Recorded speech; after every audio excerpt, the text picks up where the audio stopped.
sauveur des hommes.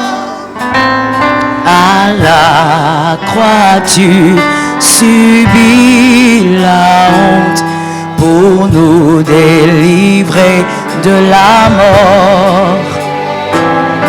Nous venons à toi, ô roi éternel, nous inclinons nos cœurs devant toi. Ô roi immortel, tu es immortel, toi le Dieu parfait qui habite avec les imparfaits. Nous disons glorieux Jésus, glorieux Jésus, venu d'en haut, précieux sauveur des hommes. À la croix tu subis la honte pour nous délivrer de la mort. Nous venons à toi, ô roi éternel, nous inclinons nos cœurs devant toi. Jésus immortel, toi le Dieu parfait qui habite avec les imparfaits. Merci Seigneur. Prie pour la parole de ce matin. Demande au Seigneur fidèle qui a veillé sur toi qu'il te parle et qu'il te change par sa parole. Nous prions au nom de Jésus-Christ. Saint-Esprit, merci pour cette parole qui nous donne la vie. Merci pour cette parole qui a pour mission de nous changer. Que cette parole, Seigneur, nous change profondément. Que cette parole nous touche de l'intérieur et influence tout ce qui est extérieur par ta grâce. Merci, Seigneur, pour cette vie qui coule par ta parole. Merci, Père, de toucher le cœur de mon frère, de ma soeur, par ta grâce. Au nom de Jésus-Christ. Merci, Jésus. Amen. Que Jésus soit glorifié. Gloire à Dieu. Célèbre comme un élu. Célèbre comme un élu. Gloire à Dieu. Alléluia. Merci Jésus. Merci de garder votre position debout. Vous pouvez prendre vos Bibles. On va lire ce verset qui sera pour nous le verset du mois de janvier. Déjà par la grâce de Dieu, le dimanche prochain, vous aurez les brochures de prière pour le mois de janvier qui correspond à cette écriture. Nous sommes dans Psaume 91, Psaume 91. Nous sommes dans le Psaume 91 et nous allons lire du premier au dernier, donc jusqu'au 16. Si vous n'avez pas de Bible, ce n'est pas correct, mais vous pouvez toujours lire avec votre voisin, parce que nous allons tous lire ensemble. Nous lisons la parole au nom de Jésus. Tous ensemble. 1, 2, 3. Celui qui demeure sous l'abri du Très-Haut repose à l'ombre du Tout-Puissant. Je dis à l'Éternel, mon refuge et ma forteresse, mon Dieu en qui je me confie.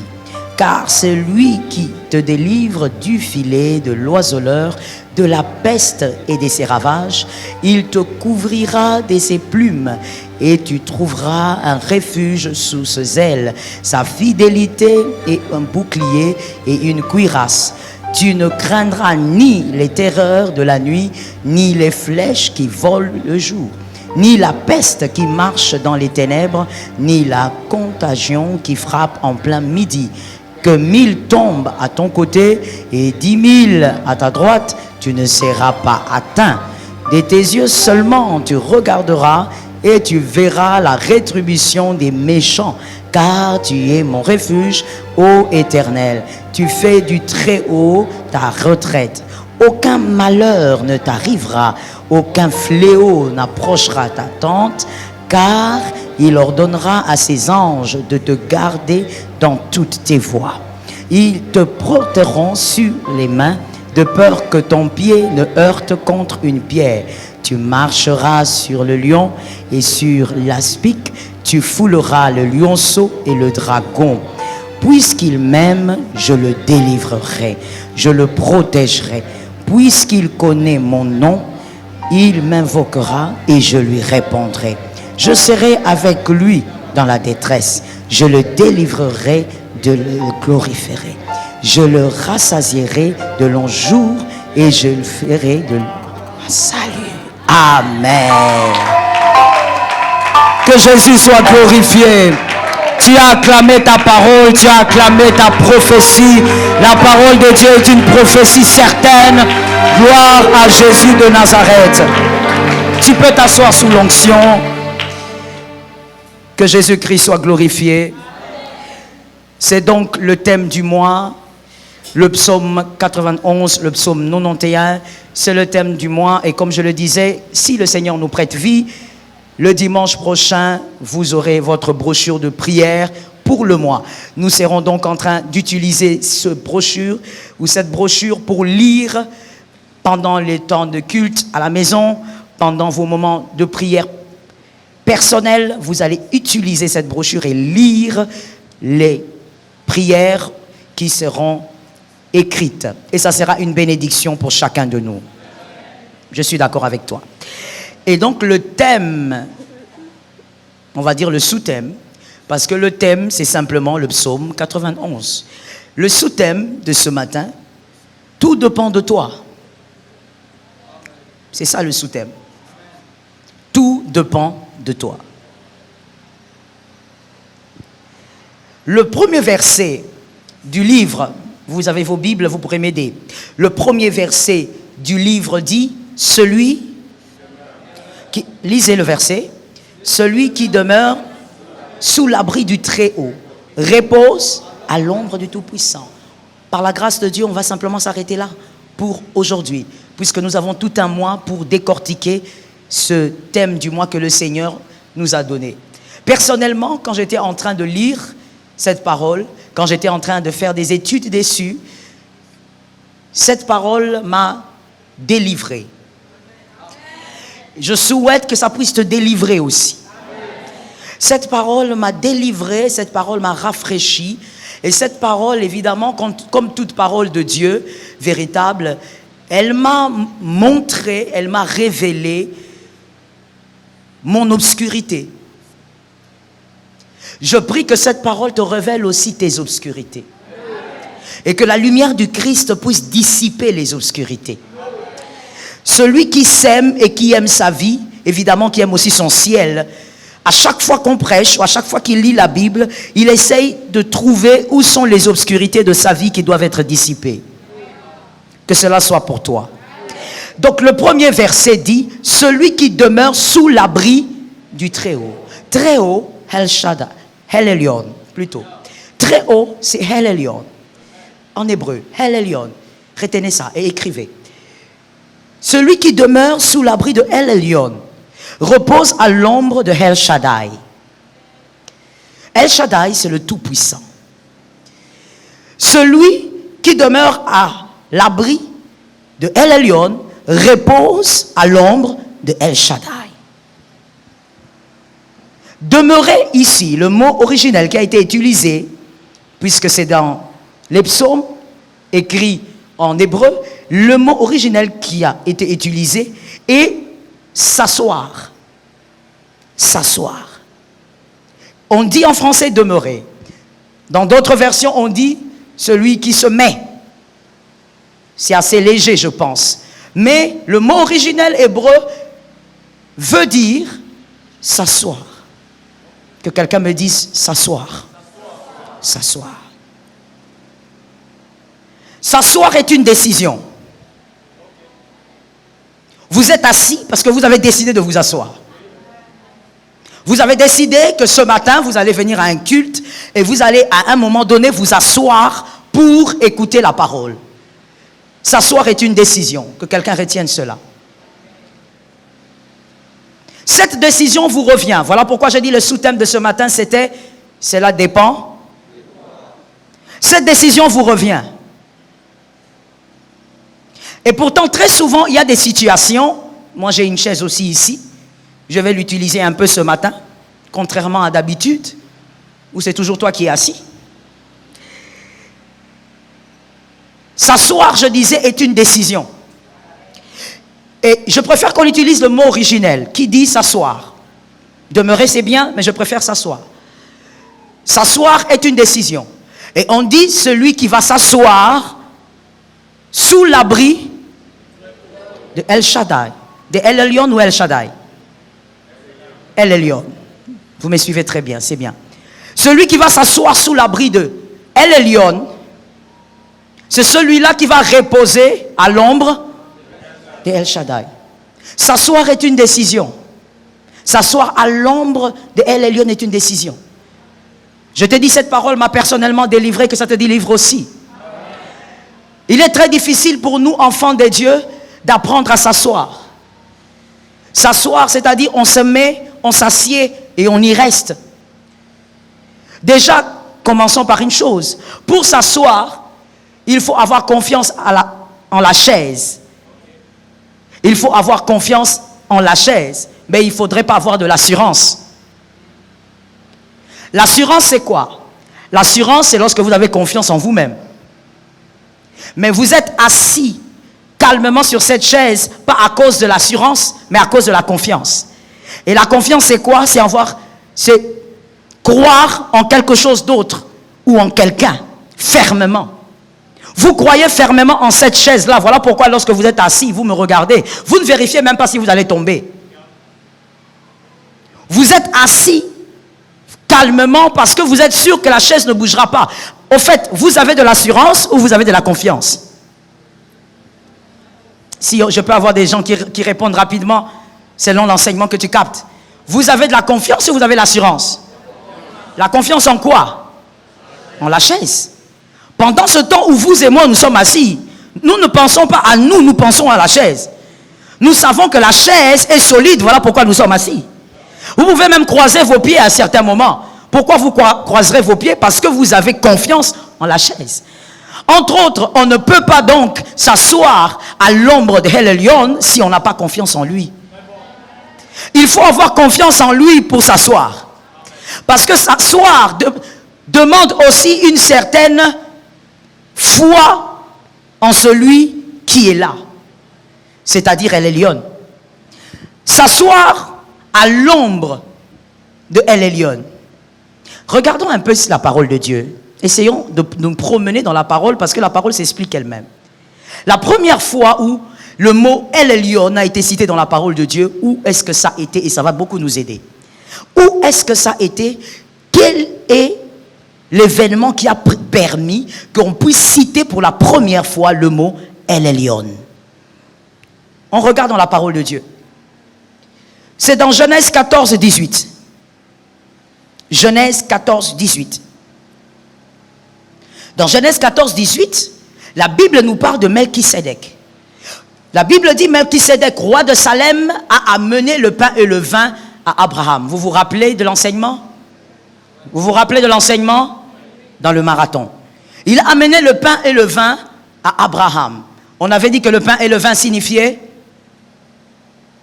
là. Dites-le fort s'il vous plaît.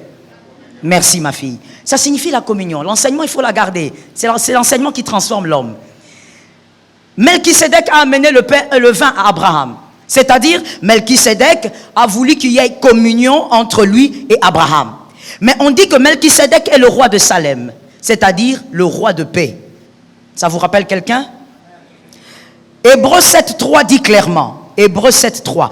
Et je veux insister sur le fait que c'est dans Genèse 14, 18 que pour la première fois on a cité le nom de El Elyon. C'est-à-dire on a dit Melchisédek était le sacrificateur de El Elyon. Pour la toute première fois dans la Bible, on parle de El Elyon. Et on parle de lui avec Melchisédek. Quelqu'un m'entend? Ça parle à quelqu'un? On parle de El Elyon comme étant le Dieu très haut, mais en parlant de Melchisédek. Et dans Hébreux 7.3, ça nous éclaire encore. Hébreux 7.3 dit, Melchisédek donc, on parle de lui, qui est sans père, sans mère, sans généalogie, qui n'a ni commencement ni fin. ni fin de jour, mais qui est rendu semblable au Fils de Dieu. C'est Melchisédek, demeure sacrificateur à perpétuité. Connaissez-vous un sacrificateur à perpétuité? Connaissez-vous un sacrificateur qui demeure à perpétuité? Alors maintenant, dans le monde spirituel, connaissez-vous un sacrificateur qui demeure à perpétuité? Et il s'appelle comment? Merci, dites-le encore. Ce nom est un pouvoir, dites-le encore. Ce nom est une clé, dites-le encore. Jésus.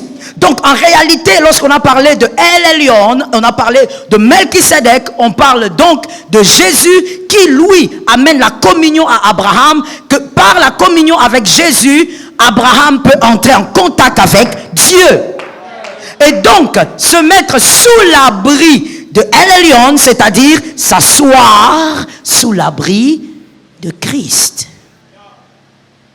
Que quelqu'un dise à son frère, écoute. S'asseoir sous l'abri du Christ. Décider de s'asseoir. Si tu n'es pas assis sous l'abri du Christ, tu ne peux pas aller vers la suite du verset. Arrête-toi là. Il n'y a pas de dîme, parce que quand on l'a vu dans le marathon, Abraham ne donne pas la dîme sans le pain et le vin. Il n'y a pas de communion avec Dieu sans Melchisédek. Il n'y a pas de communion avec Dieu sans le Christ. Tout passe par le Christ. Tu ne peux pas aller au-delà de ce verset-ci si tu ne commences pas par t'asseoir sous l'abri du Christ. Avant de parler du repos, parle d'abord de s'asseoir. Parce que votre verset dit, celui qui demeure sous l'abri fera quoi? Ne parle pas du repos avant de parler de s'asseoir. Parle d'abord du fait que tu dois t'asseoir avant de parler du repos. Nous, enfants de Dieu, surtout de ce temps de la fin, nous aimons parler du repos avant de s'asseoir. Il n'y a pas de repos avant de s'asseoir. On aime parler de bénédiction, recevez en désordre, alors que les gens sont debout. Même Jésus, pour multiplier le pain, a dit aux disciples, faites-les asseoir. Il n'y a pas de pain si on ne se met pas. Dis à ton voisin, il n'y a pas de pain sans s'asseoir. Dis à notre voisin, il n'y a pas de pain si tu ne te mets pas. Je crois que nous les prédicateurs, on a oublié de vous dire qu'avant d'aller en Europe et tout ce que vous voulez là, et que vous considérez que c'est une bénédiction, ça ne vient que quand vous vous asseyez. J'étais en train de dire à l'un de mes fils qui a voyagé et qui est content, tout content aujourd'hui, je lui disais, avant que l'Éternel te bénisse, si vraiment c'est le Dieu que nous servons et que tu es dans notre alliance, tu dois d'abord t'asseoir. Arrête de te précipiter, ça ne sert à rien. Dieu n'est pas un Dieu qui agit comme vous l'entendez dans les réseaux sociaux. Dieu, il est le Dieu qui agit selon sa parole. J'ai besoin des amens. J'ai besoin des amens. J'ai besoin d'un autre amen. Dieu n'est pas le Dieu de Facebook, il est le Dieu de sa parole. Dieu agira parce que tu t'es d'abord assis. Non, je vais être béni cette année. 2021, année de promesses. C'est très beau ce que tu racontes là. Mais il n'y a pas de repos sans s'asseoir. Le verset a commencé par s'asseoir. On ne dit même pas il faut passer. On dit il faut s'asseoir. Mettez-vous à l'ombre du Christ. C'est-à-dire quoi? Agissez, réagissez comme Christ le veut. Et quand Christ le veut. N'agissez pas parce que vous êtes convaincu que c'est le moment d'agir ou même de réagir. Réagissez et agissez comme Christ et quand Christ le veut. Généralement, il y a des situations dans la vie. Je t'ai dit que moi-même, cette parole m'a beaucoup guéri. Il y a des situations dans la vie, quand ça nous arrive, on a vraiment envie de nous lever. C'est-à-dire, on veut agir comme on le veut. La situation me dérange, la situation m'embête, je dois réagir. On doit savoir que moi aussi on ne doit pas marcher sur moi. Je dois réagir pour qu'on sache que moi aussi j'ai une bouche pour parler. Mais non, tu es en train de te lever alors que tu n'auras pas le repos si tu te lèves. Nous disons 2021, année d'accomplissement, il n'y aura pas l'accomplissement si tu te lèves. Face à toutes ces situations, tu dois apprendre à t'asseoir.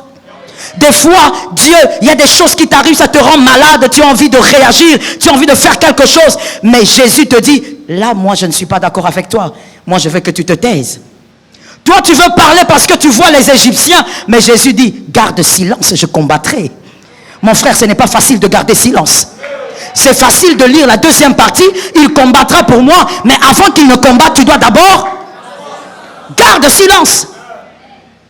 On aime la deuxième partie. Mais est-ce qu'on a lu la première? Il ne combat pas pour les bavards.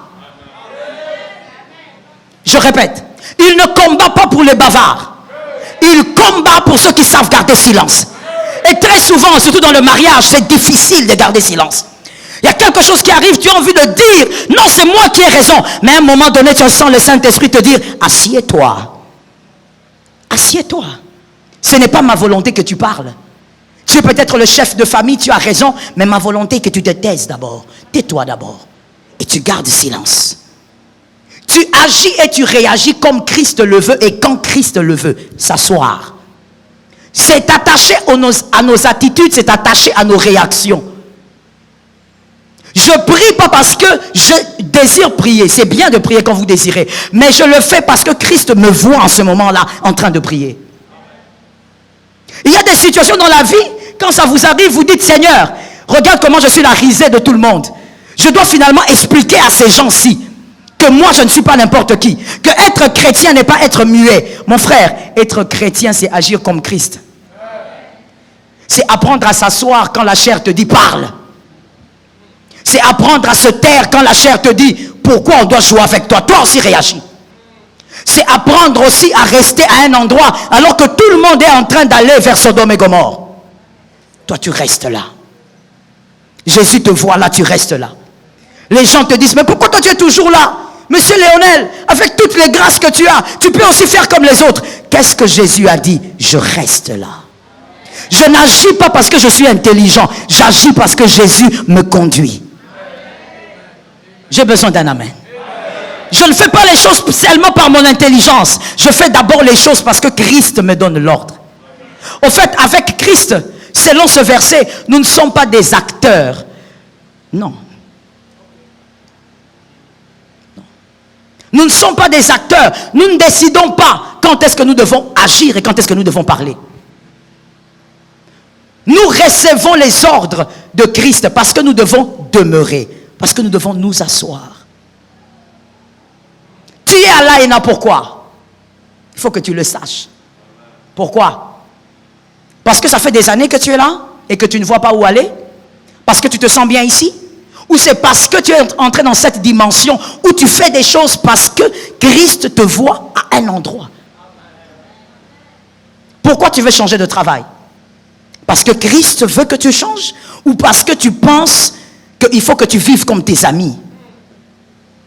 Vous savez bien aimé, c'est tellement difficile de s'asseoir que quand j'étais en train d'étudier ce verset, juste ce verset 1, ça m'a fait mal à la tête. C'est difficile de s'asseoir. C'est difficile de ne pas faire les choses par la chair et de faire les choses par Christ. C'est difficile de ne pas réagir quand tu as le moyen de réagir. Je vais vous dire une chose à retenir pour la vie. Lorsqu'on est enfant de Dieu, c'est quand nous sommes écrasés par les hommes que les choses les plus glorieuses et les choses meilleures sortent de nous. Les choses excellentes sortent de nous lorsque les mondes nous considèrent comme faibles. C'est là que les choses excellentes sortent de nous. Je vais l'expliquer selon la nature. Peut-être que tu vas me comprendre mieux. Le meilleur vin, ou prenons seulement le vin. Le vin, pour le faire, on prend le raisin, on le jette sur le sol et on marche dessus. On peut utiliser des broyeurs, mais les vins, la manière dont c'était fait dans les temps antiques, on marchait dessus. On marche avec les pieds là. Je ne sais même pas s'il a lavé ses pieds. Après, on le fait reposer, on le fait vieillir. Mais on doit d'abord marcher dessus. Et après cela, vous apprendrez ou vous entendrez qu'il y a quelqu'un qui a acheté une bouteille de vin à combien? À 4 000 $, à 5 000 $. Et il est tellement fier dans son orgueil. Il dit ça, c'est un vieux vin. Je l'ai acheté à 10 000 $. Mais pour qu'il devienne ce vin, il a été piétiné. C'est ça, être enfant de Dieu. Christ nous demande de nous asseoir avant de nous reposer. Pourquoi? Parce qu'en nous asseyant, nous apprenons à fonctionner comme lui. Nous ne fonctionnons plus selon notre chair. Tu as répondu à cet homme, tu as répondu à cette femme, tu as répondu à cette personne selon ton côté humain ou selon ton côté divin. Tu as réagi une fois ici à l'église face à certains problèmes. C'était ton côté humain qui avait réagi ou c'était ton côté divin? Parce que la Bible dit en réalité en l'homme, c'est l'esprit. Et c'est l'esprit qui est connecté au divin. Voilà donc ce que moi j'ai compris en étudiant ce verset-là. Donc ça veut donc dire que tel que vous êtes là, vous êtes plus divin que humain. Je le reprends pour les élus. Vous êtes plus divin que humain. Parce qu'en réalité, en l'homme, ce n'est pas la chair, mais c'est l'esprit. Si l'esprit est supérieur, donc, vous êtes plus divin que humain. Vous devez donc vous apprendre à vous asseoir. Il y a des moments où vous sortez de la prière, vous entrez encore dans des difficultés, des complications. Vous sentez que vous devez agir selon la chair. Dieu vous avait dit, j'agirai. Et en sortant de la retraite, vous dites, ok, comme Dieu a dit, il agira. J'ai un oncle là-bas qui est au Sénat, qui est sénateur. Je vais l'appeler. Vous vous êtes déjà levé. Dieu a dit, mettez-vous. Mettez-vous. Il sait comment le faire. Très souvent, bien aimé, je ne sais pas pour toi, mais très souvent, moi, j'ai aidé Dieu. On a voulu aider Dieu. En sortant des prières, en sortant des retraites, il a dit des choses, mais on a commencé à agir de notre manière. On a cru qu'il fallait aussi que nous puissions pousser pour faire que quelque chose arrive. Non, Dieu n'a pas besoin que tu boostes. Dieu n'a pas besoin d'être boosté par toi. Il sait se booster lui-même. L'homme a sa part, certes, mais ici, pour le repos, tu dois d'abord t'asseoir. Fais les choses à la manière de Dieu. Ton mariage ne marche pas, qu'est-ce que Christ aurait fait à ta place? Fais les choses à la manière de Dieu. Quelqu'un va me dire, non maman, Christ n'était pas marié. Je sais qu'il n'était pas marié. Je te pose seulement la question, s'il était une femme, qu'est-ce qu'il aurait fait? S'il était un homme marié, qu'est-ce qu'il aurait fait? Est-ce qu'il aurait étranglé sa femme comme tu l'avais étranglé avec ton oreiller dernièrement? Est-ce qu'il aurait insulté le corps de sa femme comme toi tu as l'habitude d'insulter le corps de ta femme? Alors qu'elle est devenue comme ça parce qu'elle a fait des enfants. Et ces enfants-là, tu as l'habitude de dire que l'aîné ressemble à ton grand-père, le deuxième ressemble à ta tante et le cadet te ressemble. Et c'est ce corps-là que toi tu es en train d'insulter. Tu vois, tu es déjà debout. Tu es debout, mais quand tu viens aller à Ina le dimanche, tu dis que maman prie pour nous. L'onction de 2021. L'onction de 2021 n'agira pas si tu ne t'assieds pas. Fais les choses comme Jésus, mon frère. C'est difficile, mais c'est possible. Sortons de réactions et des actions humaines, charnelles. Écoute ce que tu vas dire. Mais je suis aussi humain. Non, tu es plus divin qu'humain. Nous avons tous dit ça, vous savez. Je suis aussi humaine. Dieu va me comprendre. Je suis quand même, j'ai un cœur. Oui, tu as un cœur et tu as aussi l'onction. C'est comme j'étais en train d'exhorter mes deux filles. Je leur disais, écoutez, l'amour ne se passe pas que dans le cœur. L'amour se passe d'abord dans la tête. Si ton cœur aime, vérifie si ta tête a trouvé cet amour normal. Un amour que la tête ne trouve pas normal, le cœur doit le rejeter. Je n'ai pas entendu les amens. Et où j'ai l'impression qu'il y a des gens qui ne comprennent pas de quoi je parle. Ainsi, bien-aimé, tu es divin et tu es humain. On a l'habitude, quand quelque chose arrive, un problème vous arrive, vous avez un conflit avec quelqu'un, tout de suite, ce que vous voulez, c'est vous défendre. Pourquoi? Parce que la chair n'aime pas être écrasée. Que quelqu'un me dise écrasée. La chair n'aime pas être écrasée. Il y a même des gens ici, je dis bien ici, qui disent, mais pour qui il me prend? Tu es qui? Pour qui il me prend? Est-ce qu'il me connaît? Il connaît les études que j'ai faites. Malheureusement, tu es encore charnel. Et tu es déjà debout. Le repos n'est pas près de toi. On peut prier pour toi. Tu peux entrer en jeûne, en retraite. Tu ne vivras pas le repos à cause de ça. On vit le repos parce qu'on sait s'asseoir. Parce qu'on sait agir comme Jésus. Parce qu'on sait marcher comme Jésus. On décide d'aimer comme Jésus. C'est difficile. C'est très difficile. Mais c'est possible avec le Saint-Esprit. Que l'Éternel te sorte des ténèbres ce matin. Que l'Éternel t'aide à avoir un peu une autre lumière ce matin. Il y a une phrase que moi j'aimais beaucoup, je disais, non, moi ce genre de personne je ne supporte pas. S'il me complique la vie, je le mets à côté. Et un jour Jésus m'a dit, est-ce que tu sais combien de temps j'ai dû supporter Judas? Je ne dis pas que j'ai lu la Bible, j'ai dit Jésus m'a dit, tu sais combien de temps j'ai dû supporter Judas? Tu sais combien d'heures j'ai dû supporter Judas? Et dans ma tête, c'était comme un déclic. Je me suis dit, au fait, parce que la vérité, c'est quoi? C'est que tout n'est pas écrit dans la Bible. Oui, Jean dit que si on écrivait tout ce que Jésus avait fait, il n'y a aucun livre qui peut contenir ces récits. Tout n'est pas écrit. Alors je me suis dit, mais Seigneur, c'est vrai que tout ce que tu as vécu avec Judas n'est pas écrit. Il y a des choses certainement que tu as vécues qu'on ne connaît pas. Mais aujourd'hui, nous sommes incapables de supporter des personnes insupportables. Pourquoi? Parce qu'on veut agir comme des humains.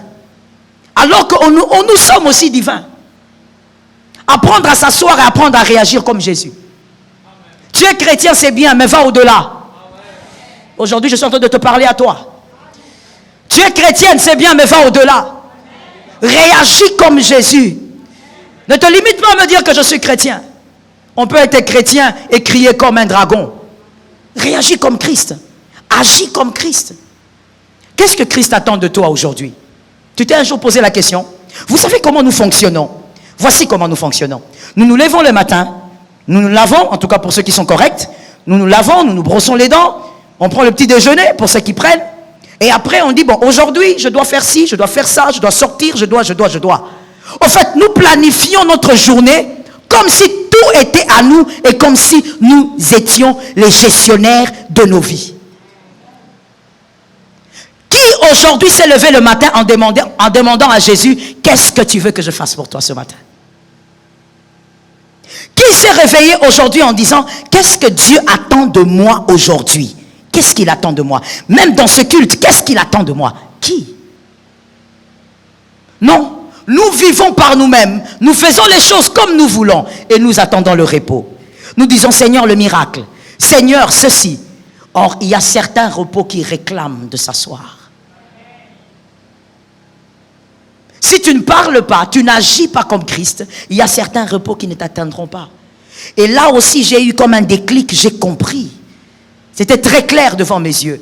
J'ai compris pourquoi certains miracles n'arriveront pas. Je ne veux pas être fataliste, mais il y a certains miracles qui n'arrivent pas à certaines personnes parce que ces personnes sont toujours debout. Toujours. Toujours. J'ai beau prier pour vous, ça ne vous arrivera pas. Certains miracles, tu vas seulement le lire dans les livres d'Osborne, ça ne t'arrivera jamais. Parce que toi, tu es toujours debout. Tu fais les choses comme tu veux. Tu réponds aux gens comme tu veux. Tu décides de ce que tu veux de ta journée. Tu décides de ce que... Oh my God. On décide même de ce qu'on doit donner à Dieu et ce qu'on ne doit pas donner. Donc Seigneur, aujourd'hui je veux prier pendant 30 minutes et ça suffit. Je suis fatigué, je dois dormir. Et puis Seigneur, tu sais de toutes les manières, j'étais dans les embouteillages. On décide même du temps de prière qu'on doit donner à Dieu. Nous décidons sur tout. Dieu n'a pas de part dans votre vie, au fait. Vous pensez qu'il est quelque part, mais il est nulle part. Et vous êtes debout. Jésus est debout, vous aussi vous êtes debout. Quand Jésus essaye de te chuchoter un peu ce qu'il veut que tu fasses. Non. Ces derniers temps, moi je n'ai pas de temps pour ça. Moi, ces derniers temps ici, je dois me concentrer d'abord. Il y a un dossier là-bas. Tu es toujours debout. Et à un moment donné, tu viens, tu dis, je reçois les miracles, je reçois. Qu'est-ce que tu es en train de recevoir? Tu ne reçois rien du tout. C'est une perte de temps énorme. À ta place, je dirais même rien du tout. Parce que tu perds ton temps même en déclarant que tu reçois. Tu ne reçois pas. Jésus ne multiplie pas le pain quand les hommes sont debout. C'était une grande foule, mais Jésus a dit aux disciples, faites-les asseoir. Ce n'est pas d'une manière de dire, on ne mange pas comme ça. Avec Jésus, il y a une position pour recevoir la nourriture. Répète-le à ton frère. Avec Jésus, il y a une position pour recevoir le miracle. Certains miracles n'arriveront auprès des hommes qui savent s'asseoir, qui savent écouter, agir selon Dieu, faire selon Dieu. Et je descends même vers les petites choses comme parler selon Dieu. Combien de fois tu as blessé ta femme? Combien de fois tu as blessé ton mari? Si tu parlais selon Dieu, tu n'allais pas blesser. Si tu parlais selon Christ, tu n'allais pas blesser. Il y a des moments où tu as envie de parler. Moi, plusieurs fois, Jésus m'a fait ça aussi. J'ai envie de parler, Jésus me dit, tais-toi. Et quand il dit tais-toi, tu as envie de dire, ça. Tu as envie de sortir même une phrase. Tu. Là, pourquoi tu dis tu, c'est pour dire tu ne. Ah, il n'y a personne qui est marié ici alors. C'est pour dire tu ne comprends pas. Tu dis tu, Jésus dit tais-toi. Ne tais-toi. Et finalement, tu te tais. Tu te tais, mais tu rougis. Tu gonfles. Et après ça, tu dis, Seigneur, pourquoi tu m'as fait taire là? J'avais raison. Et après, Jésus t'apprend que être grand, c'est se taire quand on a raison. Dis ça à ton frère. Être humain et être petit, ça veut dire que non seulement tu es humain, ça veut dire que tu es tellement limité. Quand tu n'es que humain, tu es charnel. Daddy appelle ça kappa na kappa. Donc tu es petit. Tu es seulement, non seulement tu es charnel, donc tu es tellement limité, mais tu es aussi petit. C'est-à-dire quoi? Tu veux toujours avoir raison. Tu veux toujours qu'on sache que toi tu as raison, que tu es là. Et des fois même tu dis, il faut qu'on sache que je suis là. On ne doit pas jouer avec moi. Si on ne doit pas jouer avec toi, tu n'es pas encore dans le royaume. Je parle du royaume des cieux. Parce que nous sommes sur terre, mais nous sommes déjà dans le royaume. Tu n'es pas encore dans le royaume. Parce que dans le royaume des cieux, dans notre royaume, c'est un royaume où notre maître lui-même a été piétiné. Et la Bible dit, tu n'es pas plus grand que le maître. S'il a été piétiné, on te piétinera. Lui, oh my God, il y a quelque chose que je méditais sur une parole. C'était cette nuit ou avant-hier, je ne sais plus. Mais en tout cas, j'ai médité sur une parole qui m'a... Je crois que c'était cette nuit. Ce n'était même pas cette nuit, je crois que c'était ce matin, vers 3 heures. Ça m'a titillé dans mon âme. La parole dit, j'ai l'habitude de la lire, mais quand je la lisais aujourd'hui, on arrête Jésus. On amène Jésus devant Pilate. Et Pilate qui dit, voilà, comme il est là, j'ai entendu beaucoup parler de lui, certainement qu'il va faire des miracles ici, pour démontrer à tous ces hommes-là qu'il est l'homme des miracles. Et la Bible dit que Pilate a commencé à poser des questions à Jésus. Une occasion pour Jésus de les épater. Une occasion pour Jésus de faire un miracle, de faire même disparaître les Romains là. Hein? Il les fait disparaître et puis il les ramène. C'était impossible. Juste affaire de les effrayer. Mais la Bible m'a épaté. Jésus était devant Pilate. Jésus n'a répondu à aucune question. Aucune. Même la plus simple. Et il n'a, évidemment, je crois que tu le sais, il n'a fait aucun miracle.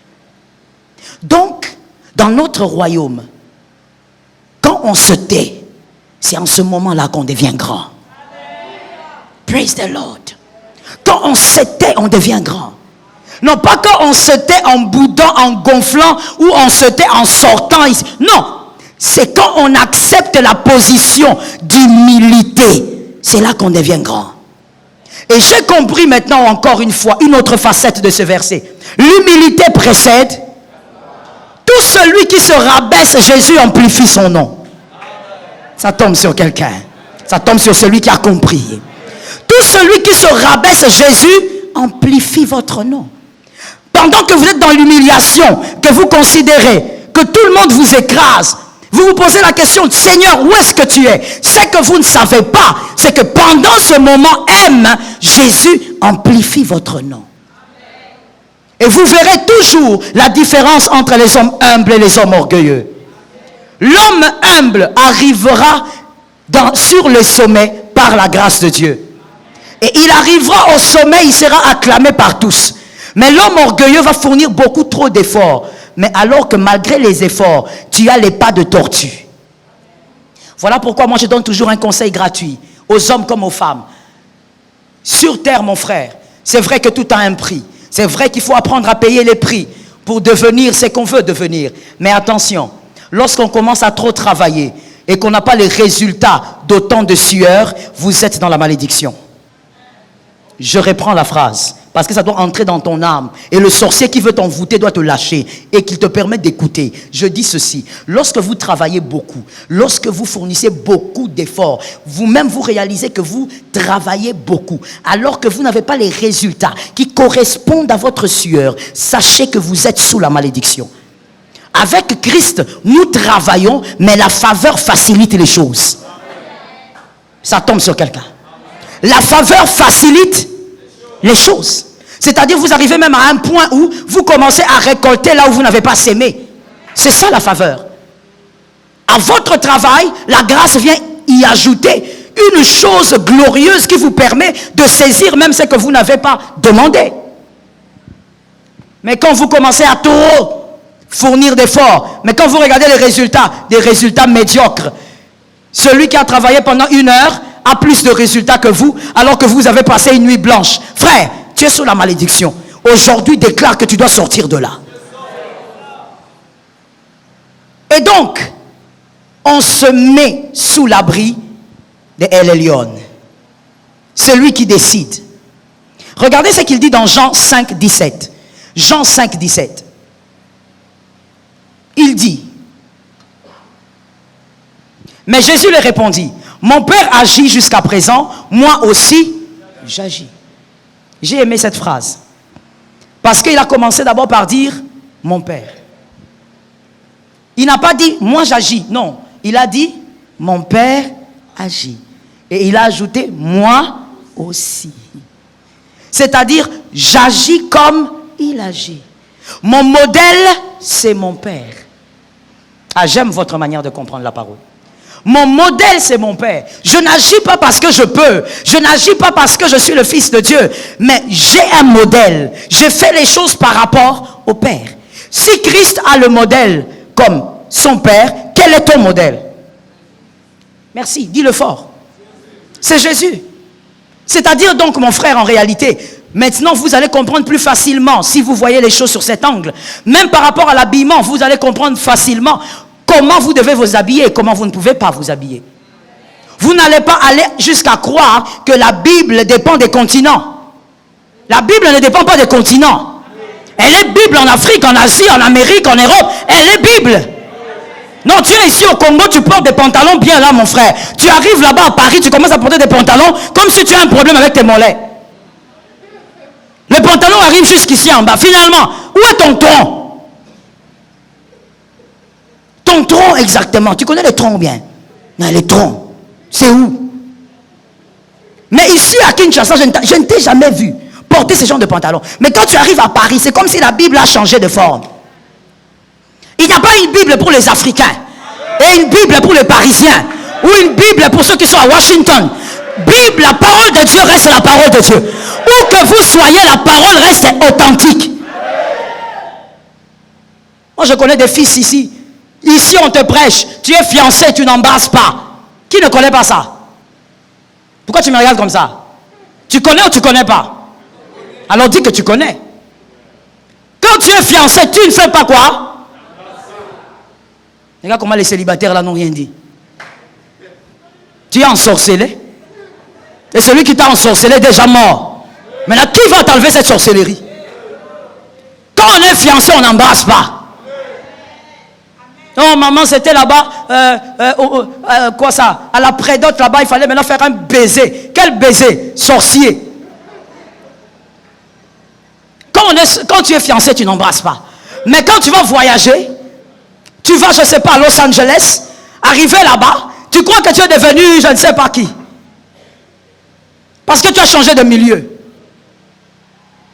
D'abord, laisse-moi dire à quelqu'un quelque chose. Ça va peut-être te choquer, mais je vais le dire. Ce sont des petites personnes, des petits esprits qui pensent que quand on change de milieu, il faut aussi changer sa personnalité. La personnalité reste. La personnalité, frère, c'est ce qui fait ce que tu es. Que tu sois, je ne sais pas moi, même à Hollywood, tu restes ce que tu es. Que tu changes de personnalité comme ça veut dire que tu es instable. Même psychologiquement, peut-être même que tu es instable. Tu arrives à Los Angeles là-bas, tu m'envoies des messages. Non, même tu m'envoies même pas des messages. Tu m'envoies une photo ou un selfie, tu fais un bisou à ta fiancée. Tu fais même pas bisou, vous vous embrassez. Et tu m'envoies les selfies. Tu oses m'envoyer ces selfies. Je maudis ces selfies. Je maudis ces selfies. Je te maudis et je maudis les selfies là. Hein, tu ne vas pas dire amen parce que tu aimes embrasser. Si tu n'aimes pas embrasser, tu n'auras pas peur de la malédiction. Dieu a dit à Caïn, si tu fais le bien, tu vas relever la tête. Si tu baisses la tête, c'est que tu connais le mal. Je disais, je maudis les selfies là. Qui te permet de venir, tu m'envoies ça aussi. Parce que tu crois que comme tu es arrivé là-bas, tu as oublié toutes les valeurs chrétiennes. Et tes lèvres aussi ont changé de forme. Quand c'est en Afrique, ce sont des lèvres.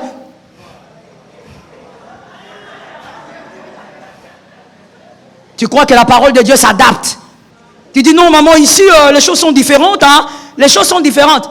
Même si c'est l'archipape qui te dit que les choses sont différentes, ce n'est pas parce qu'il le dit que les choses le sont. Regarde la parole de Dieu. Les choses sont telles que la parole de Dieu les décrit.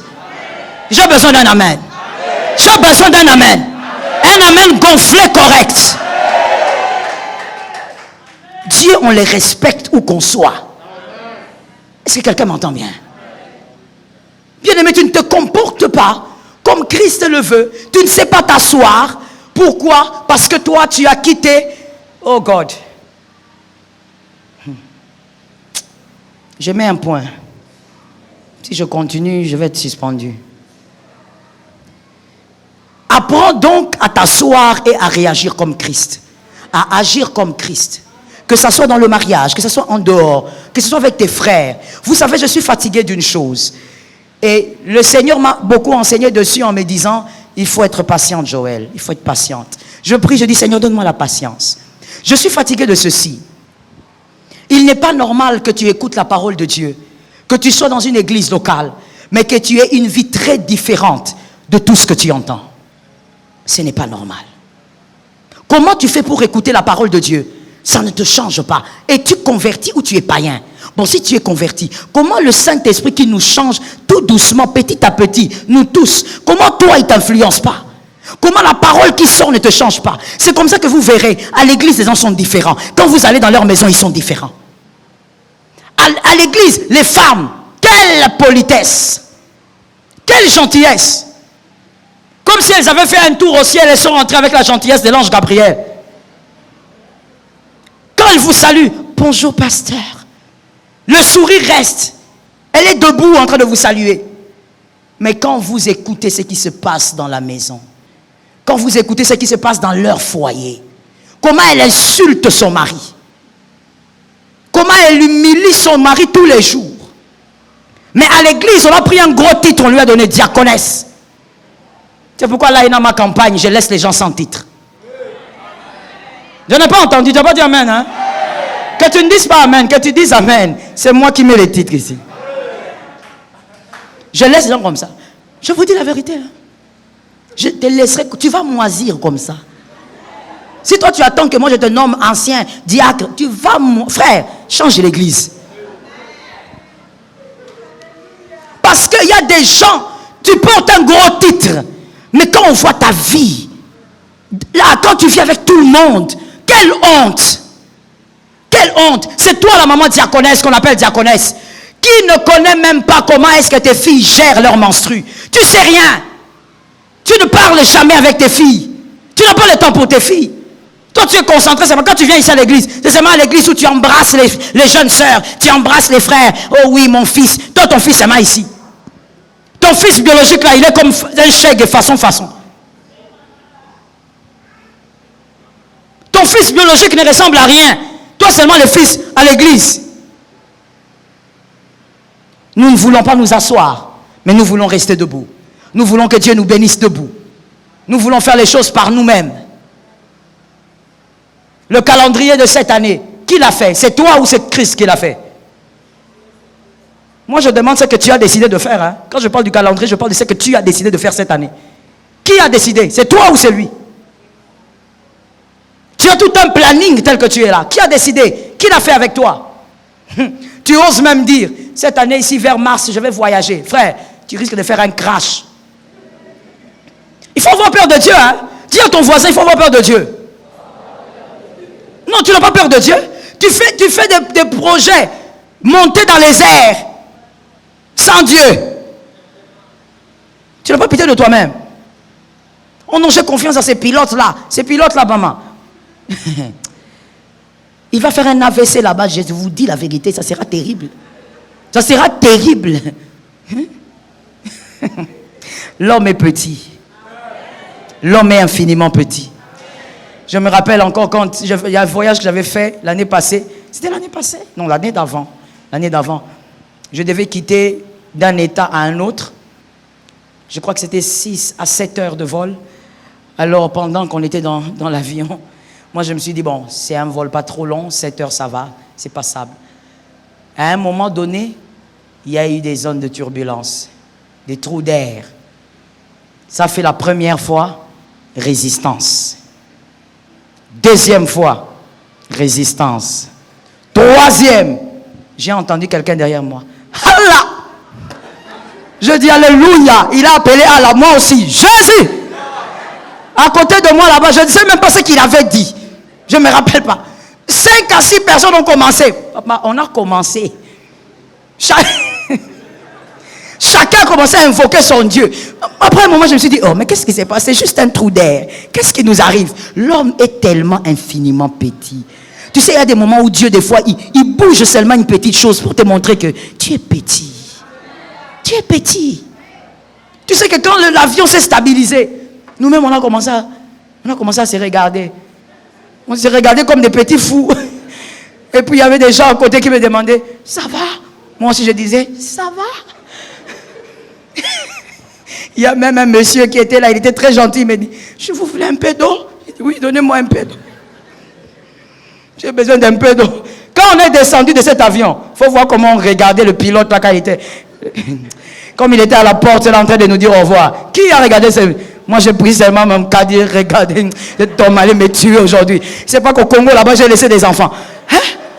On est descendu avec colère, on les regardait. Quand lui nous dit, bye bye, il dit, quel bye bye? Plus jamais, au nom de Jésus, je coupe, je brise. J'ai brisé tous les liens possibles qui pourraient permettre que je les rencontre. Frère, des fois, la vie, Dieu te montre que la vie est tellement rien que tu te poses la question, pourquoi j'ai perdu autant de temps à faire les choses par moi-même? Pourquoi j'ai voulu m'affirmer inutilement? On n'a pas toujours besoin de s'affirmer. À certains moments, laissez Dieu vous affirmer. Non, je vais te parler à quelqu'un. Laissez Dieu le faire. Faites les choses comme il le veut. Christ, il est un buisson ardent. C'est lui le buisson ardent. C'est-à-dire qu'il est puissant, il est redoutable. N'est-ce pas? Mais Christ, il est aussi la pierre qu'ont rejeté les bâtisseurs. Il est normal que toi, enfant de Dieu, à un moment donné de la vie, que les hommes te rejettent, que les hommes ne te considèrent pas, que les hommes te manquent du respect, que tu vives des situations où tu te sens diminué. Reste assis. Généralement, quand on se sent diminué, on veut se lever. Ah, je dois réagir. Ah, je dois prouver. Reste assis. Agis comme Christ le voudrait. Reste assis. Est-ce que quelqu'un m'entend? Mon mari m'a trompé. Mon mari a fait du mal. Mon mari a blessé. Oui, tu peux te lever. Tu peux te lever et quitter ce foyer. La Bible ne va pas te condamner. Tu peux te lever et partir avec tes enfants. Oui, c'est une option. Mais qu'est-ce que Christ pense? Je crois qu'il y a plus de grandeur en restant assis. Des fois, il faut dire, Seigneur, j'ai tellement mal, je ne sais pas ce qui va se passer, mais je préfère réagir comme toi tu le veux. Ça va prendre du temps, ça va te faire mal, mais le Seigneur aura toujours raison. Est-ce que quelqu'un m'entend? Je parle même aux hommes, parce que généralement, on parle toujours aux femmes, en parlant de l'infidélité de l'homme. Mais je parle même aux hommes. Vous êtes enfants de Dieu. Je vous ai dit, rester assis n'est pas facile. Mais c'est possible. Avec le Saint-Esprit. Vous apprenez que votre femme vous a trompé. Qu'est-ce que vous faites? Vous pouvez vous lever. Vous pouvez décider de vous séparer de votre femme. La Bible ne va pas vous condamner. Mais vous pouvez aussi décider de rester assis. De pardonner et de voir comment avancer. Oui, c'est aussi possible. C'est aussi possible. De faire les choses à la manière de Dieu. et non à la manière des hommes. Est-ce que quelqu'un m'entend? Moi, je crois que Christ amplifie le nom d'un homme lorsque l'homme reste humble. Est-ce que quelqu'un entend? Généralement, la chair nous dit toujours: pourquoi tu veux t'effacer? Pourquoi tu veux te cacher? Pourquoi tu veux te couvrir? Montre aussi à ces hommes que tu sais parler. Montre aussi à ces hommes que tu peux. Montre aussi. La chair aime te dire: montre aussi. Mais Christ souvent te dira: reste assis. Reste assis et tais-toi. Reste assis et observe. Je te l'ai dit, la victoire ne vient pas pour les bavards. La victoire vient pour les hommes qui savent se taire. C'est difficile, vous savez. Ce verset-là dit quoi encore? Que dit le verset? Où Christ parle, Dieu parle du silence. Il dit quoi? Gardez silence, qu'est-ce qui va arriver? Ok. Mais est-ce que vous savez que lorsqu'il demande de garder silence, et il parle du combat, c'est-à-dire que le combat est devant vous. Le combat est devant vous. Vous subissez la pression du combat. Le combat est devant vous. Vous subissez les insultes peut-être de Goliath. Le combat est là. Mais il te dit de garder silence. Et il y a autre chose aussi à comprendre dans ce verset. Si Jésus te dit de garder silence, c'est qu'il y a quelqu'un d'autre qui parle. Oui. C'est-à-dire que tes adversaires parlent. Alors il ne veut pas que tu fasses un échange de paroles. Alors il te dit à toi, qui est son enfant, toi, garde silence. Laisse-les parler. Mon Dieu, je ne sais pas si quelqu'un peut le faire ici. Gardez silence pendant que l'autre parle. Juste tel que nous sommes assis comme ça, tu vois quelqu'un entrer. Cette personne commence à t'insulter. T'insulter, il insulte tes parents, il insulte tout le monde. Il insulte même la maternité où tu es né. Ah, maman, il y a des gens qui insultent. Hein? C'est comme si le diable est allé habiter en lui pendant quelques minutes. Ça veut dire c'est comme s'il a le don d'insulte. Et il peut t'insulter selon l'ordre alphabétique. Il commence avec toutes les insultes, il commence avec A. Il descend B, C, jusqu'à Z. Il t'insulte copieusement. Et toi, maintenant, Dieu te dit, garde silence. Pendant qu'il t'insulte, les gens te regardent. Et d'autres aussi te disent, oh, mais dis quelque chose finalement. Tu as raison ou tu n'as pas raison? Dieu te dit, garde silence. Difficile, mais possible. Ce qui est sûr, c'est qu'en sortant d'une situation pareille, seul Dieu sait quel type de nom tu auras demain. Oui, je vous assure. Seul Dieu sait. Dieu, vous savez, il est le Dieu qui, face au combat, peut agir et peut tout détruire pour donner la victoire à ses élus. Mais il est aussi le Dieu qui peut dire à Joseph, fuis en Égypte. C'est ça. Des fois, il y a des gens qui disent, être chrétien, c'est pas être crétin. Qu'est-ce que tu appelles être crétin? C'est ça le problème. Il faut déjà que nous puissions, toi et moi, bien définir, être crétin, c'est quoi?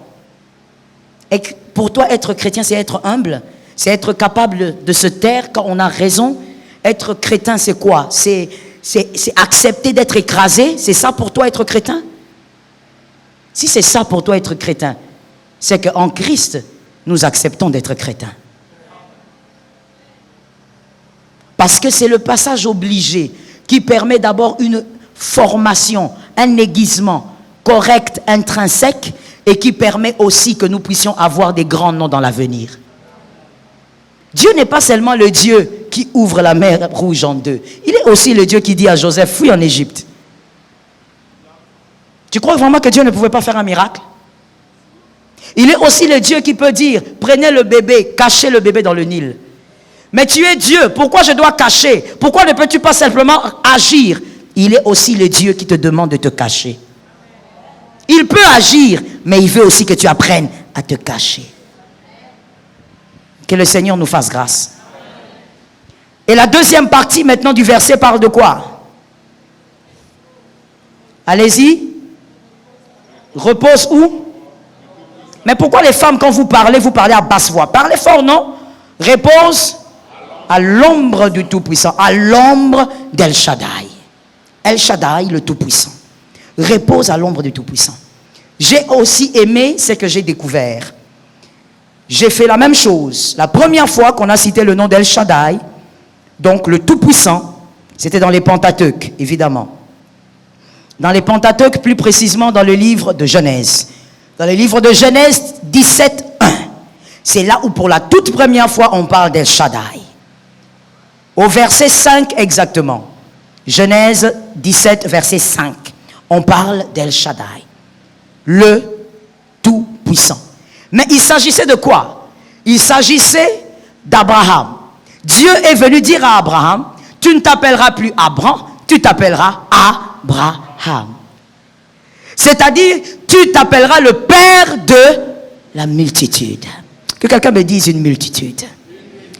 Et quand Dieu se fait appeler El Shaddai, Abraham, quand il reçoit la promesse, il a 99 ans.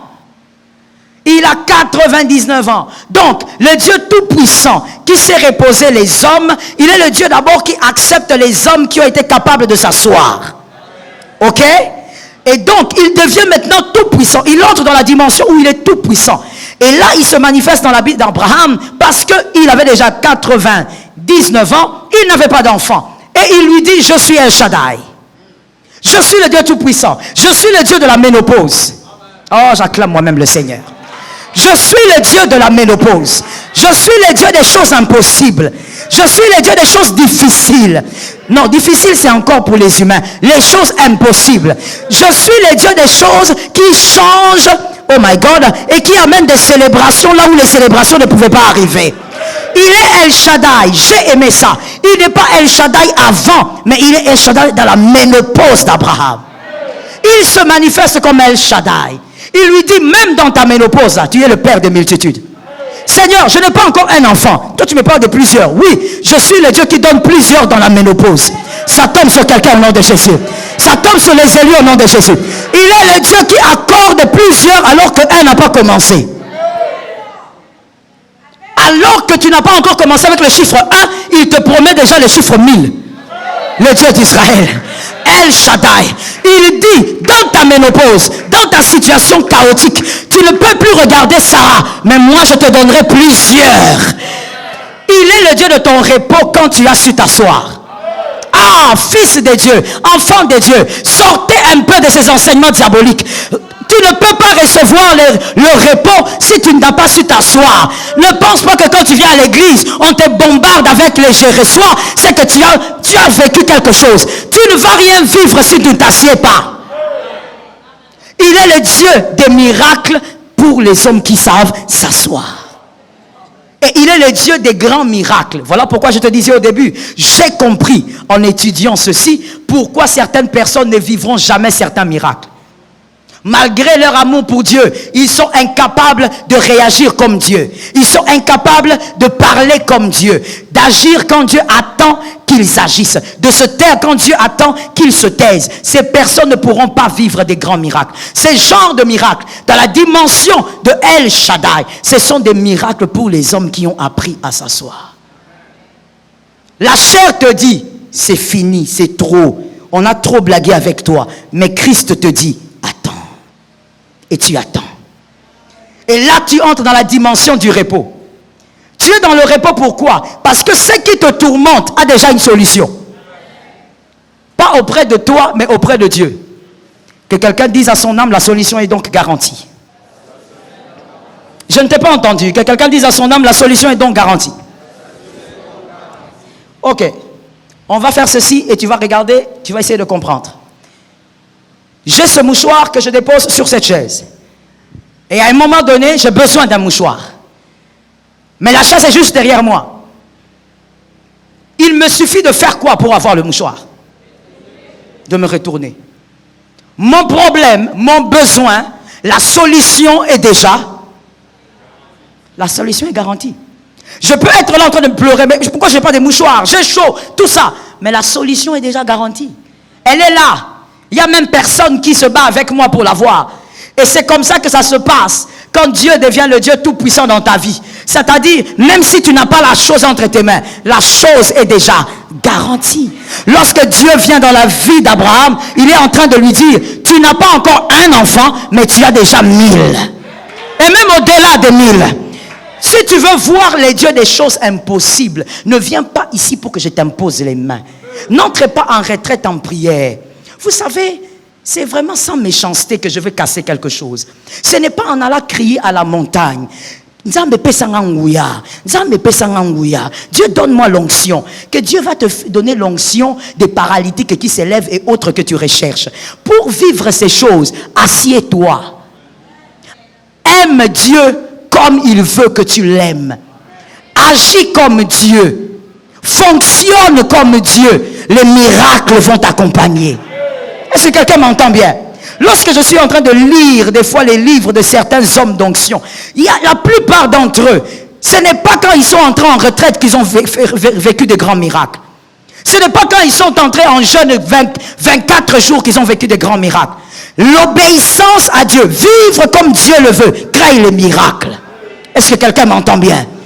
Sors de l'hypocrisie. Je parle à quelqu'un. Sors de l'hypocrisie.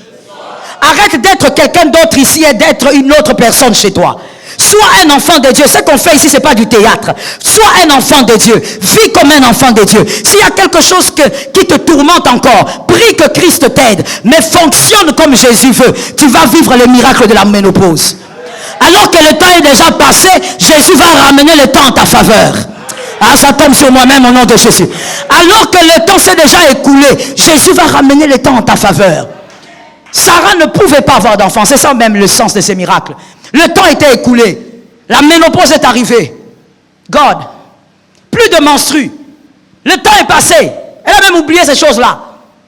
Mais Dieu a ramené le temps. La chose qui ne pouvait pas porter Sarah. Je parle bien de porter Sarah. Je ne parle pas de Sarah qui porte l'enfant. La chose qui ne pouvait pas porter Sarah a été capable de porter Sarah. Dans le temps de Sarah, elle ne pouvait pas vivre ce miracle. Mais Dieu a ramené le temps. Sarah a eu les entrailles d'une jeune femme. Sarah a porté son enfant. Elle a eu tous les malaises et caprices d'une femme enceinte. Et elle a fait son enfant. Elle a eu son enfant sans complications, sans césarienne.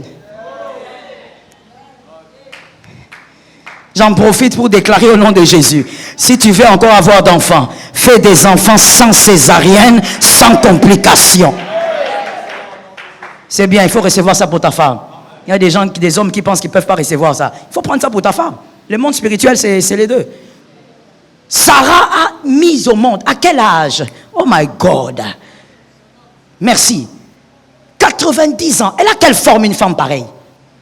Quel type de rides cette femme a? Mais elle a porté cette grossesse jusqu'à terme. La Bible ne dit pas qu'elle a eu des... Non, pas des complications. Elle était là à accoucher normalement. Elle a eu son enfant. Le miracle de la ménopause arrive pour des hommes qui apprennent à fonctionner comme Dieu. Dis à ton voisin, il n'est plus le temps d'être hypocrite. Ce n'est plus le temps, mon frère. Ma soeur, c'est déjà passé. 2021, tu aimerais que je te dise année de ceci ou de cela? Je dis année de sincérité avec Dieu. C'est comme ça que j'ai titré le thème d'aujourd'hui. Ça dépend de toi. Vivre le miracle de la ménopause dépend de toi. Vivre des prodiges avec Dieu dépend de toi. Jésus apparaît encore aux hommes. Jésus apparaît encore aux hommes. Celui qui croit, il reçoit ça. Et Dieu l'introduit aussi dans un système où ça sera possible.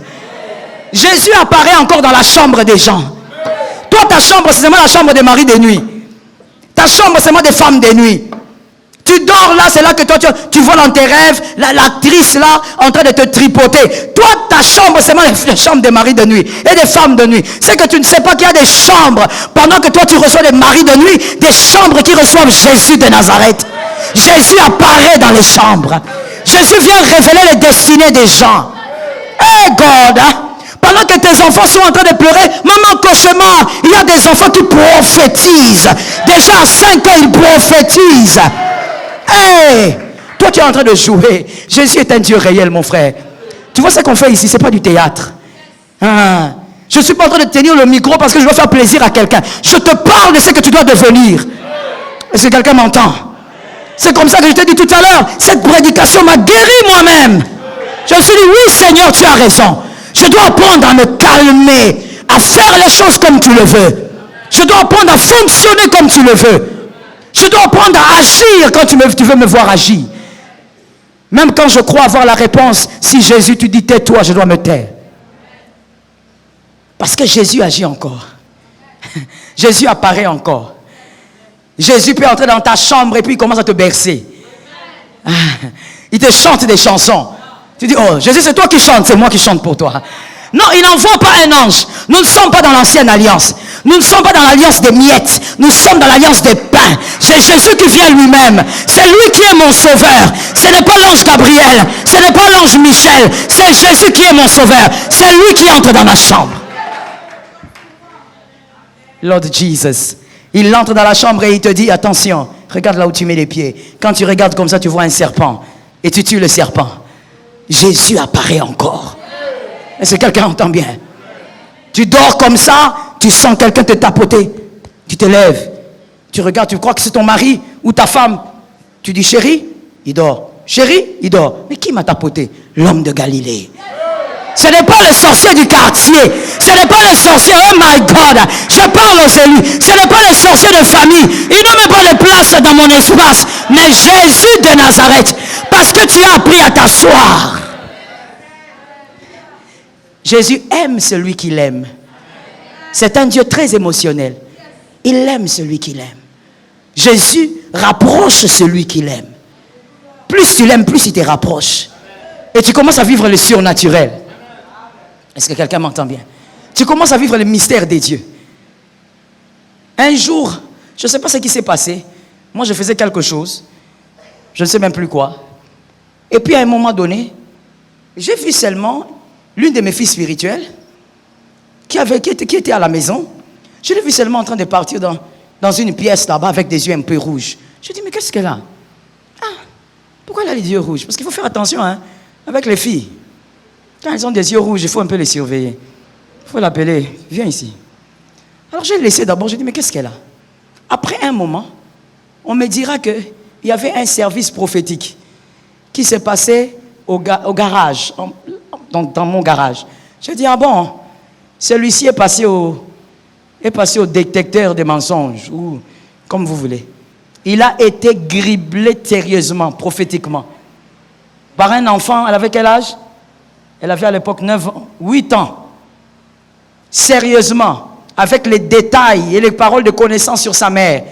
Les yeux ont rougi. Quand je suis descendu comme ça, on m'a dit, maman, le service prophétique vient de se faire ici. J'ai dit, ok, moi-même, offrande du prophète. Que chacun donne un à un ici. Ta maison peut être une maison de l'atmosphère. Une atmosphère où les prophètes sont en train de bouillonner. Une atmosphère où les prophètes sont en train de manifester la toute-puissance de Dieu. Ta maison peut être un lieu où tes enfants, au lieu qu'ils dansent des danses bizarres, comme je vois certains enfants, tes enfants sont des enfants prophétiques. Quand ils ouvrent la bouche, ils prophétisent. Est-ce que quelqu'un m'entend bien? Mon frère, à moins que vraiment les mal entrent je ne sais où. Mais quand un enfant commence déjà dans un encadrement, comme la Bible dit, dans un encadrement du Seigneur, quand il va grandir, les maris, les femmes de nuit vont venir d'où? Les maris, les femmes de nuit vont entrer par où? Tu dois toi-même d'abord comprendre que c'est la vie que tu as choisi de vivre avec Christ. De sortir de l'hypocrisie. L'église n'est pas un cadre où nous devons être des tombeaux blanchis. C'est-à-dire quand tu me vois, bonjour, tu vois ton frère, Boni, avec un grand sourire. Il ne s'agit pas du sourire, il s'agit de ta vie. Ta vie doit changer. Tu dois vivre comme Jésus. Je ne parle pas d'une vie qui change matériellement. Je parle d'une vie qui change pour être comme Jésus. Être comme Jésus, certains pensent que c'est dépassé. Ce n'est pas dépassé. Dis à un voisin, ce n'est pas dépassé. Tu as parlé en retard, donc toi-même tu n'y crois même pas. Moi-même je veux le dire. Être comme Jésus n'est pas dépassé. Être comme Jésus n'est pas une prédication dépassée. Être comme Jésus, c'est le socle même de la vie chrétienne. Sois comme Jésus, tu vas vivre des miracles. Sinon tu risques d'être comme certains qui fabriquent les miracles. Ça m'a beaucoup étonné. Comment tu peux fabriquer un miracle? Comment tu peux payer quelqu'un pour dire, viens jouer au paralytique ici? Où est le Dieu des miracles? Tout ça, c'est parce que les hommes veulent rester charnels, mais veulent voir le pouvoir de Jésus. Tu veux voir le pouvoir de Jésus? Quitte la dimension d'un homme charnel. Deviens un homme spirituel. Parce qu'en réalité, en toi, c'est l'esprit. Oh mon Dieu. Que Jésus nous fasse grâce. Le miracle de la ménopause. Que ça tombe sur nous, que ça tombe sur nous tous. Que nous entrons dans cette dimension où les choses ne nous résistent plus. Et Dieu dit, tu seras dans le repos. Tu es combattu, mais tu es dans le repos. Oh Seigneur, je soupire après ça. Tu es combattu, mais toi tu es dans le repos. Quelle dimension? On veut ta mort, on t'empoisonne, mais toi tu es dans le repos. J'étais allé travailler quelque part. Pendant que j'étais en train de recevoir, j'ai vu quelqu'un venir vers moi, puisque je recevais. Elle est venue, je lui ai demandé, je prie pourquoi? Elle m'a dit, priez seulement. Elle s'est mise à genoux, j'ai prié. En se relevant, elle m'a regardé. Elle m'a dit, vous savez, je vous suis beaucoup sur les réseaux. Et je vous aime. Je veux vous dire ceci. Faites attention avec ce que vous buvez. Elle s'est levée. Elle est sortie. Toi, tu vas travailler quelque part. Tu es en mission. Et quelqu'un te dit, fais attention avec ce que tu bois. Elle est sortie. Je n'ai même pas eu le temps de lui dire, qu'est-ce que tu veux dire? Et je n'ai même pas voulu insister. J'ai retenu. J'ai d'abord commencé à examiner la situation. Celle qui m'a parlé, c'est qui? Quelle position elle a ici? J'ai tout examiné. Et j'ai compris le parler de Dieu. On veut t'empoisonner, mais tu es dans les repos. Comment tu fais pour être dans le repos alors que tu sais qu'on veut que tu meurs en 2020? Les hommes te critiquent de partout. Ta réputation s'est salie, mais tu es dans les repos. Tu as fait 15 ans, 20 ans, tu n'as pas d'enfant. Mais tu es dans les repos. Tu as fait des années dans le chômage. Mais tu es dans les repos. Comment faire pour être dans le repos? Si tu as commencé par t'asseoir, tu auras la force pour être dans les repos. Et quelque part, Dieu a envie de dire, de toutes les manières, même si tu t'agites, ce ne sont pas tes agitations qui vont changer la situation. Mais moi, je suis El Shaddai. Je changerai la situation. Que Dieu te bénisse. Que Dieu bénisse sa parole. Gloire à Jésus. Gloire à Jésus. J'attends que tu te lèves pour acclamer Jésus de Nazareth. Gloire à Jésus. J'attends que tu te lèves pour acclamer le Sauveur. J'attends que tu te lèves pour acclamer le Seigneur. Gloire à Jésus. Le Dieu qui nous fait asseoir pour nous placer dans le repos. Oh Jésus, c'est possible, Seigneur. Merci, Saint-Esprit. Bien-aimé, ce matin, une prière, une seule prière, à moins que le Saint-Esprit décide autrement. Un seul sujet. Tu vas parler à Dieu de ton cœur. Tu connais ton cœur. Tu sais qui tu es vraiment. Tu sais ce que nous savons de toi, mais tu sais qui tu es vraiment. Celui que Christ sait que tu es. Et que même le diable sait que tu es. Tu vas parler de ton cœur. Tu vas parler de ta vie à Dieu. Ne demande rien. Parle de ta vie, de ce que tu dois être, de ce que les hommes ne savent pas que tu es, le côté noir que les hommes ne connaissent pas. Tu as besoin de la grâce, de la transformation. Parle à Jésus.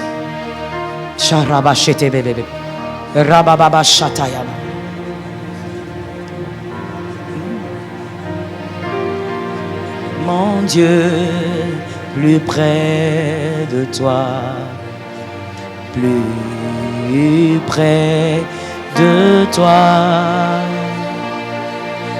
c'est le mot de ma foi. Plus près de toi, mon Dieu, plus près de toi, plus près de toi, c'est le mot de ma foi. Plus près de toi. Paix, leur un bon courage, ton chant brave l'orage, toujours plus près de toi, plus près de toi. Paix, un bon courage, ton chant brave l'orage, toujours plus près de toi, plus près de toi. Mon Dieu, plus près de toi, plus près de toi. C'est le mot de ma foi, plus près de toi. Quand Satan se déchaîne, ton amour me ramène. Garde-moi près de toi, plus près de toi. Quand Satan se déchaîne, ton amour me ramène. Garde-moi près de toi, plus près de toi. Saint-Esprit, la grâce, Seigneur éternel, délivre nos cœurs. Jésus, sauve nos cœurs. Que nous soyons délivrés de l'hypocrisie, délivrés, Seigneur, de cet homme intérieur que nous cachons, de cet homme intérieur que nous nourrissons, alors qu'il est en train de nous détruire tous les jours. Seigneur, libère nos cœurs du mal. Saint-Esprit, viens par ta grâce nous sortir de ces ténèbres qui veulent nous ensevelir. Nous sortir de ces obscurités qui veulent nous absorber. Viens, Seigneur Jésus, nous sortir de ces situations qui veulent nous transformer négativement. Seigneur éternel, je ne me retourne que vers toi, parce que je n'ai que toi pour ce travail.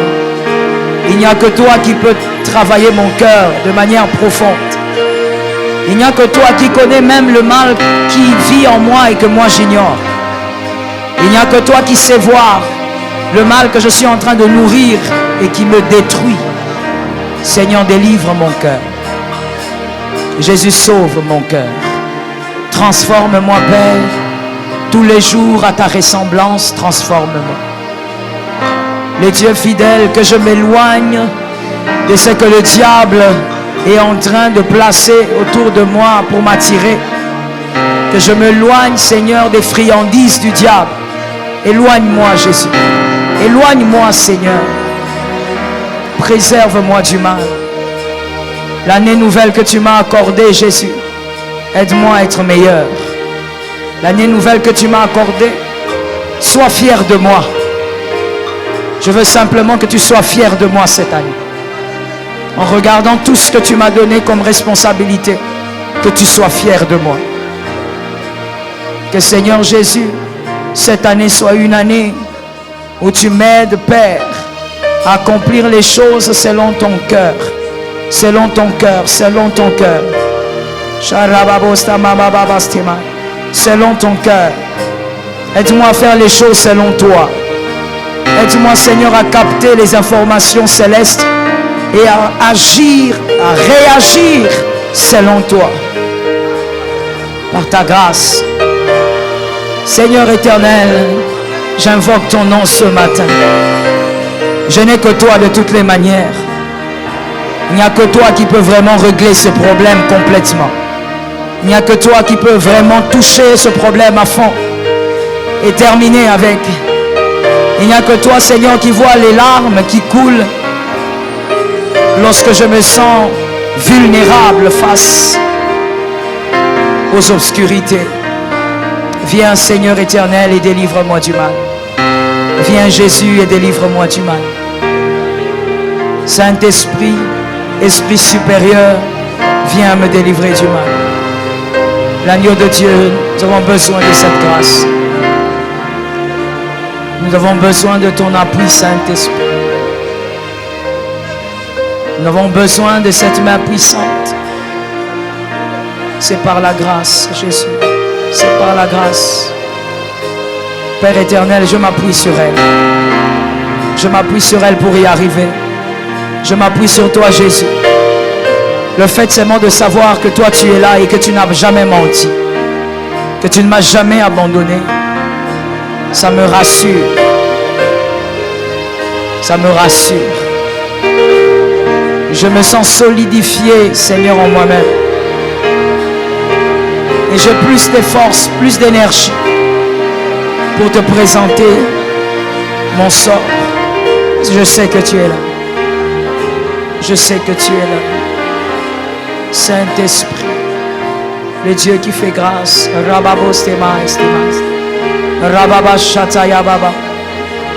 Que je sois meilleur, Jésus. Que je sois meilleur, Jésus. Que je sois meilleur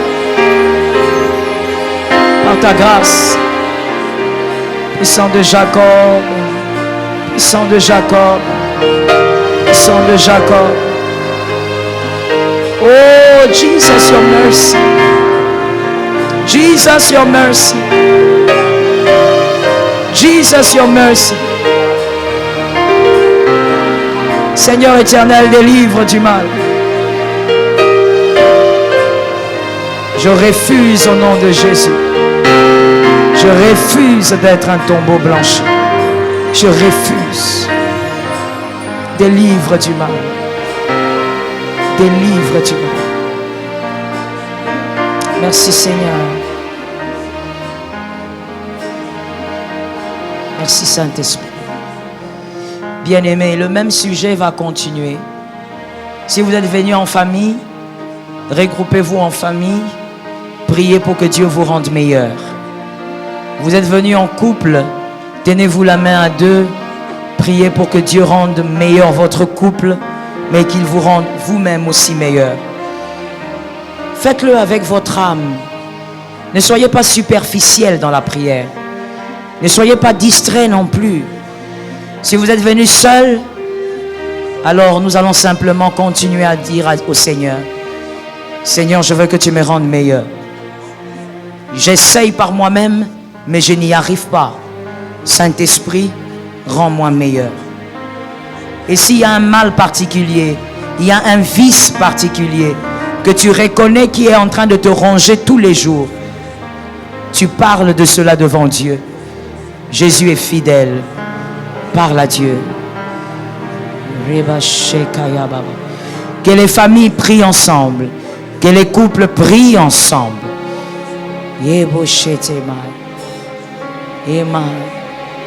Non, élève ta voix.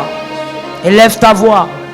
C'est plus que prier pour une maison, pour une voiture ou pour je ne sais quoi.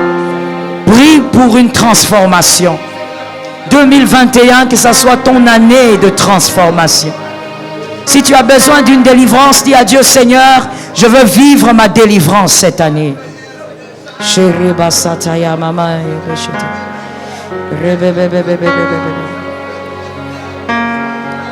Oh Saint-Esprit, j'aime ta foi, mon frère. J'aime ta foi, ma soeur. Demande au Seigneur. Demande au Seigneur. Vous qui êtes en famille, vous êtes bénis. Profitez-en pour inviter la gloire de Dieu dans cette famille. Pour inviter les changements réels. Le cœur de ta femme, il n'y a que Dieu qui sait. C'est qu'il y a vraiment dedans. Le cœur de ton mari, il n'y a vraiment que Dieu qui sait. C'est qu'il y a vraiment dedans. Le cœur de tes frères. Recommande entre les mains du Seigneur. Seigneur, un changement. Appelle Dieu. Tu es peut-être le prophète de cette famille. Prophétise le changement.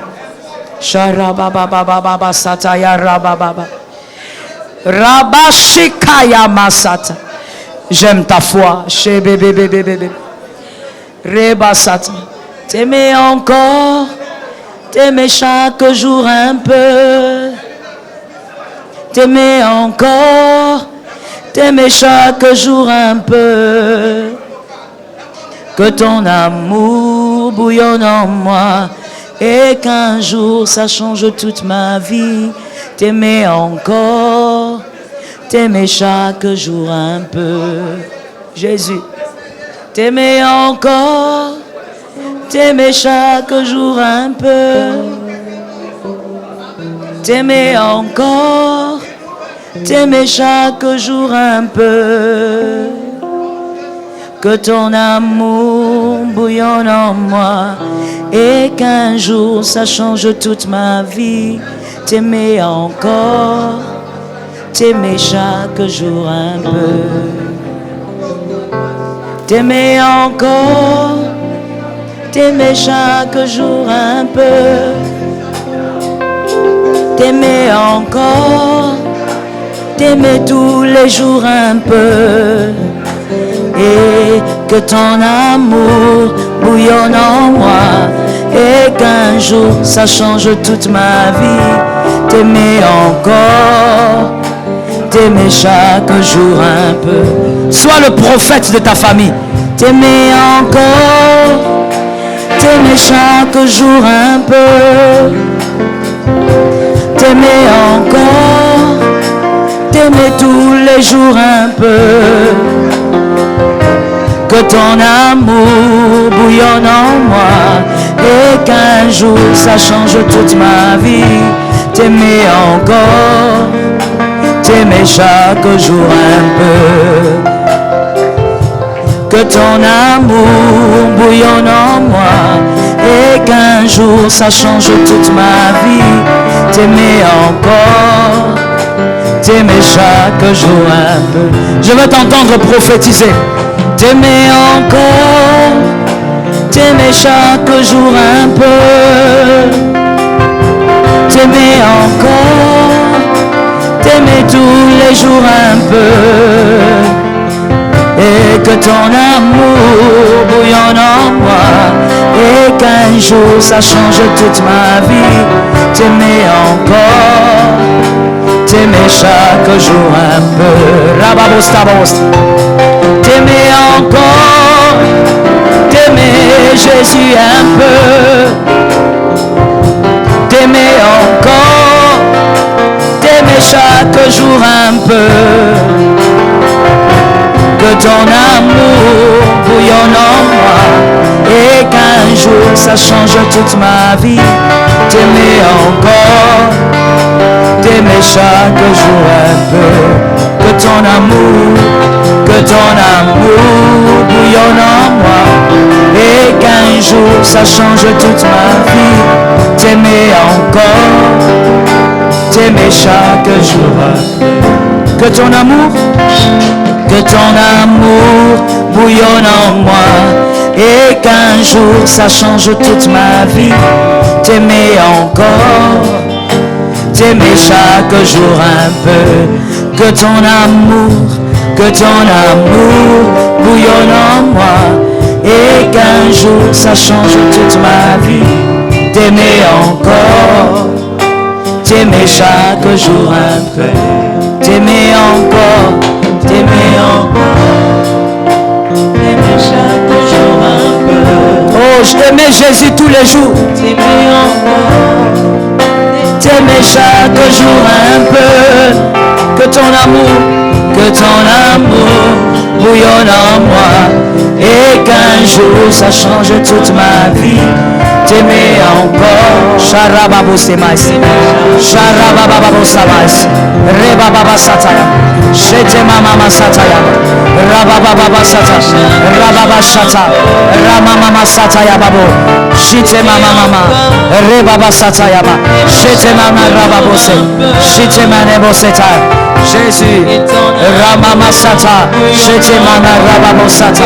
Sharababa Sata. Shete Mama. Shete Mama Rababa Sata. Shete Meme. Robabo Sata. Shite Mama. Yerebabo Sata. Le Dieu de famille. Sharababa Sata. Ye Mama Sete. Yerebaba Sata. Shite Mama. Robabo Sata. Shete Mama Rababo. Jésus. Que ton amour bouillonne en moi et qu'un jour ça change toute ma vie. T'aimer encore. Merci Seigneur. Je veux prier pour toi, prier avec toi. Je déclare au nom de Jésus que le Dieu qui nous a sauvés nous soutienne. Que le Dieu qui nous a sauvés nous aide à vivre dans l'obéissance. À vivre comme lui le désire pour nous. Que le Dieu qui nous a sauvés nous aide à vaincre le mal. Que le Dieu qui nous a délivrés nous délivre de ces choses qui résistent. Que le Dieu qui nous a sauvés nous amène à être meilleurs cette année. Qu'il soit fier de nous cette année. Que nous soyons des modèles dans nos familles, des modèles dans nos quartiers et des modèles dans nos services. Que Jésus de Nazareth soit vu au travers de nous. Que ce soit ton partage, toi qui es venu seul. Que ce soit votre partage, vous qui êtes venus en famille. Qu'il soit le Dieu de votre famille. Qu'il fasse de vous des modèles dans cette famille. Que les âmes soient gagnées en famille à cause de vous. Que les âmes croient en Dieu à cause de vous. Et que le Dieu des miracles se manifeste parce que vous avez su obéir. Qu'il en soit ainsi. Au nom de Jésus-Christ. Amen. Gloire à Dieu. Tu as raison. Tu peux acclamer, tu peux ovationner Jésus. Gloire à Jésus. Acclame encore. Acclame le Seigneur Jésus. Acclame le Dieu d'Israël. Gloire à Jésus. Merci Seigneur. Gloire à Jésus. Assieds-toi sous la